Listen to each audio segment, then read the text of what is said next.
ఈరోజు మనందరం రాజకీయాలు చూస్తూ ఉన్నాం. అందులో భాగంగా మీడియా మిత్రులైతే ఇంకా ఎక్కువ కూడా గమనించే పరిస్థితి. కొన్ని విషయాలు మీరందరూ కూడా ప్రజలకి నిజాలు చెప్పాల్సిన అవసరం ఉంది. ఎందుకంటే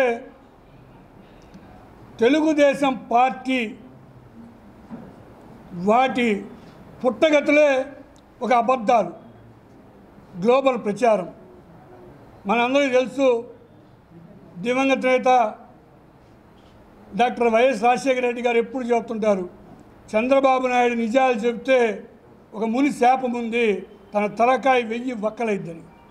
అదే మాదిరిగా చంద్రబాబు నాయుడు కానించి కింద వరకు కూడా బ్యాచ్ మొత్తం అదే తంతు. ఇంకొకటి నిజం అనేది లేదు. అబద్ధాలు చెప్పి చెప్పి చెప్పి చెప్పి ప్రజలు కూడా తెలుసుకునే పరిస్థితి. ఇవాళ చంద్రబాబు నాయుడు అంటే అసహించుకున్నా ఇంకా కూడా అబద్ధాలు చెప్పే పరిస్థితి. ఈరోజు ఒంగోలు నియోజకవర్గంలో బాలినేని శ్రీనివాసరెడ్డి గారు అంటే ప్రతి ఒక్కరు కూడా మా అన్న మంచి మనిషి, ఎవ్వరికి చిన్న హాని కూడా చేయనటువంటి వ్యక్తి బాలినేని శ్రీనివాసరెడ్డి గారు. అటువంటి వ్యక్తిని దురదృష్టవశాత్తు కొందరు వారిని ఏదో పబ్లిక్లో బ్యాడ్ చేసి సునకానందం పొందుతున్నారు.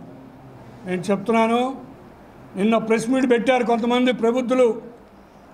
ఒక ప్రబుద్ధుడు మాట్లాడుతూ ప్రసంగాలు ఇస్తా అంటాడు. ఆయన వైశ్య కార్పొరేషన్, మీరు అందరూ చూసుకోండి, మీడియా వాళ్ళందరికీ ఇస్తున్నారు.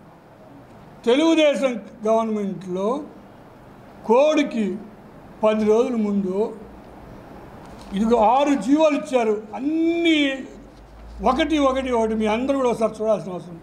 ఒక్కటి కూడా రోజుకో జీవో, రోజుకో పబ్లిక్ కూడా నవ్వుకునే విధంగా జీవోలు ఇచ్చారు వైశ్య కార్పొరేషన్ సంబంధించి.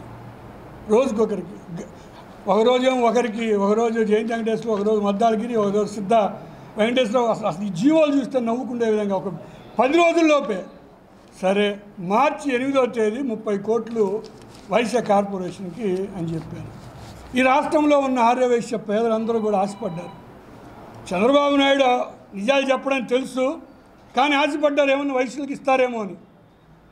ఈ రాష్ట్రంలో ఆర్యవైశ్యులు, పేద ఆర్యవైశ్యులందరూ కంప్యూటర్ల చుట్టూ, ఆన్లైన్ చుట్టూ దరిదాపు 30,000 మంది ఆ మార్చి 8వ తేదీ ఆయన చెప్పాడు కదా నమ్మి 30,000 మంది ఆఫీసుల చుట్టూ అన్నీ కూడా తిరుగుతా ఆన్లైన్లో అప్లై చేసుకున్నారు.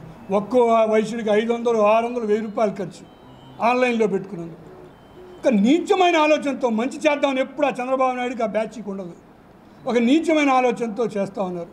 ఇవాళ ఛాలెంజ్ చేసి చెప్తున్నా, వైఎస్ జగన్మోహన్ రెడ్డి గారు ముఖ్యమంత్రి అయిన తర్వాత వైశ్య కార్పొరేషన్ ద్వారా ఎన్నో వేల కోట్ల రూపాయలు ఇవాళ వైశ్యులకి ఇవ్వటం జరిగింది. ప్రతి ఒక్కటి కూడా ఇప్పుడు విదేశీ విద్య కానీ, ఈబీసీ కానీ ప్రతి స్కీమ్ కూడా Vysya corporation, Arya Vysya corporation account నుంచి ఆర్య వైశ్యులకి వెళ్తుంది. కావాలంటే చెక్ చేసుకోండి.